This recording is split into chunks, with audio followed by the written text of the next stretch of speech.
Moi, je dis toujours, vous autres, vous êtes en cinéma, moi, je dis toujours, là, vous allez me décrire la scène comme si j'étais assis dans une salle de cinéma.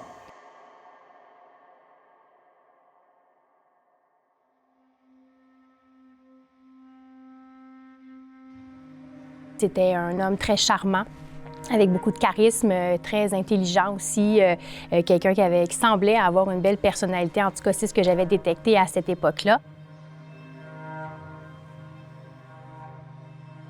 On était très rapprochés.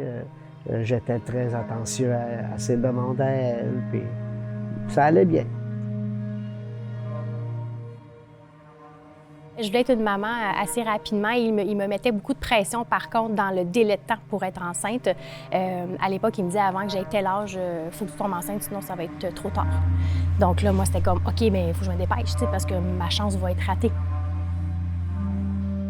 Quand le petit bébé est né, ça a changé des choses pour lui. Il est devenu complètement insécure.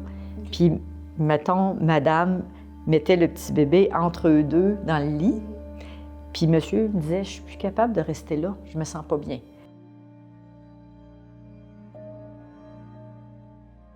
C'est quelque chose qui s'installe très, très rapidement dans une relation, de petits gestes, de petites paroles qu'on pense anodines, mais dans le fond, c'est comme ça que ça s'installe dans notre cerveau aussi. C'est des remarques qu'on pense, ah, tu sais, c'est pas si grave, c'est pas si grave, mais au final, ça prend de l'ampleur, puis ça prend de l'ampleur dans les gestes, ça prend de l'ampleur dans la dynamique de ce couple-là qui est vraiment malsain.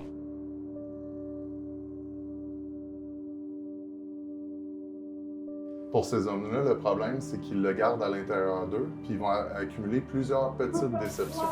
Ce que ça va faire comme résultat, c'est quand ils vont exploser, ça va donner un comportement qui est démesuré. On voit du rouge, le thermomètre peut exploser, beaucoup de colère, puis aucun raisonnement.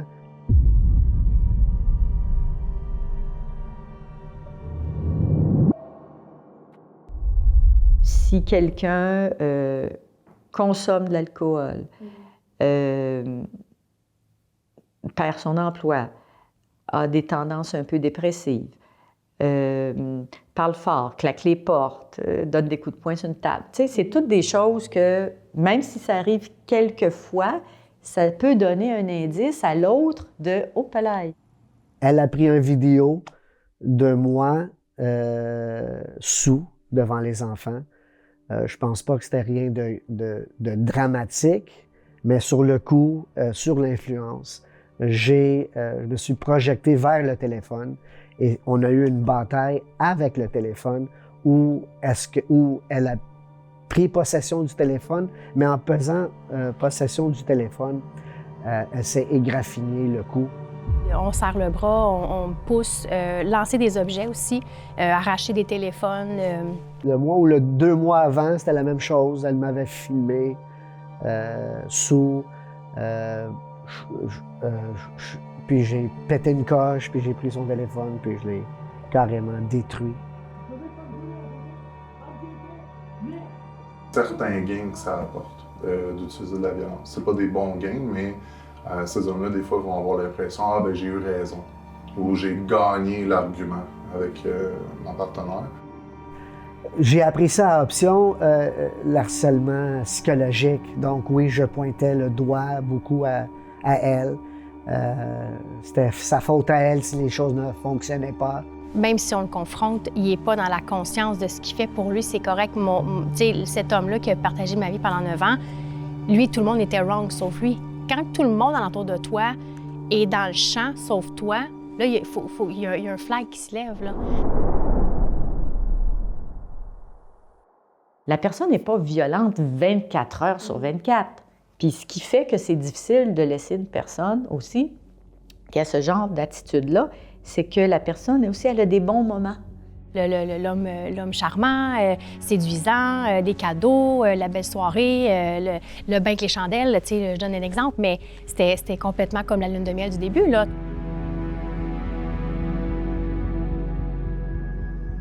Là, à un moment donné aussi, pourquoi on ne quitte pas? Parce qu'on a un enfant, parce qu'on se fait menacer, parce qu'on se fait menacer de se le faire enlever, que je ne le verrai plus jamais. C'est tout ça qu'on se fait dire, tu sais. Il vient à un moment donné un stade où ce que tu dis, je suis dans la merde, je suis vraiment dans la merde.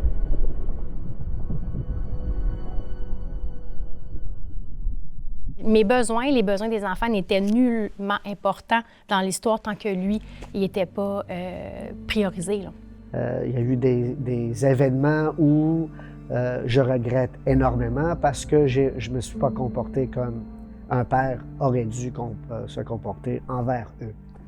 Briser leurs jouets, gueuler très fort, des langages vulgaires, des fois des tapes sur les fesses. Le premier, c'est vraiment que ça normalise la violence là, pour ces enfants-là. En fait, eux, ils vont voir que papa ou maman, en fait, n'importe qui utilise de la violence pour régler les problèmes. Donc, ils vont comprendre qu'ils peuvent faire la même chose. Donc ça, c'est le premier impact que ça a qui est quand même majeur. Le deuxième impact, c'est souvent ça amène les enfants à jouer un rôle qui est difficile. Un rôle plus protecteur, donc d'essayer de protéger la victime, ou d'agresseur, donc de devenir peut-être auteur aussi de violence, même dans cette relation-là. Des fois, j'ai des hommes qui me disent c'est juste quand j'ai vu mon enfant avoir peur que j'ai réalisé que faut que j'arrête parce que je veux pas que mon enfant ait peur, comme j'ai eu peur quand j'étais enfant. Je suis devenu la personne que je combattais quand j'étais jeune.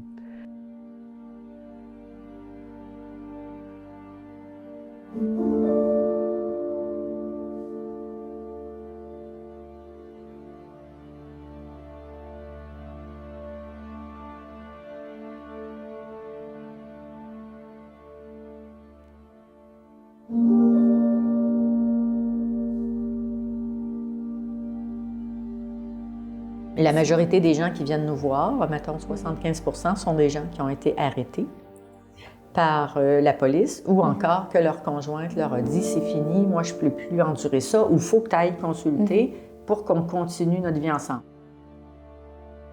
Après d'avoir sorti de prison, j'ai pas pu voir mes enfants pendant 3 mois. Et ça a été vraiment choquant pour moi. Et c'est là où je faisais ma réflexion à moi pour savoir comment je pouvais me changer. Le geste n'est pas la personne, donc on essaye de démêler ça, mais en même temps, il faut que la personne se responsabilise puis reconnaisse minimalement des gestes ou des paroles ou des agirs qu'elle a faits. Là que je me suis ouvert à option, comme je t'ai dit, le regret d'avoir parenté de la façon que j'ai parenté avec les enfants. Les gens sont contents d'entendre parler quelqu'un qui a fait 17-18 rencontres, puis qui va dire, bien maintenant, je peux mieux me contenir quand il arrive telle affaire. Ça donne de l'espoir à quelqu'un qui arrive de s'en sortir. Puis un plus vieux va aimer aussi aider un plus jeune, parce qu'il y a comme un phénomène d'entraide aussi. Le plus vieux va dire, bien moi, j'aurais bien aimé arriver à ton âge dans un groupe comme ça m'aurait valu de ne pas perdre ma relation de couple, peut-être, etc., etc. La répétition d'aller en groupe, puis apprendre à respirer, apprendre à gérer les émotions, apprendre à utiliser les mots nécessaires, apprendre à pas utiliser des gestes vulgaires, ça fait partie de tout ça. C'est comme si je retournais à l'école. À un moment donné, dans la vie, on a le choix de 2 choses, soit se responsabiliser ou soit se victimiser. Donc, moi, je suis pas une victime. J'ai été victime dans cette situation-là, mais je suis pas restée en position de victime. Il y a eu un problème. J'ai été la cause de ce problème. Là, il faut trouver des solutions. Le passé, c'est le passé, puis là, on avance vers le futur. On peut tous vivre ça. Puis ça, je pense que c'est important de le dire. Il n'y a pas de honte à ça. Nous ne sommes pas responsables des paroles et des gestes d'un auteur de violence. Jamais.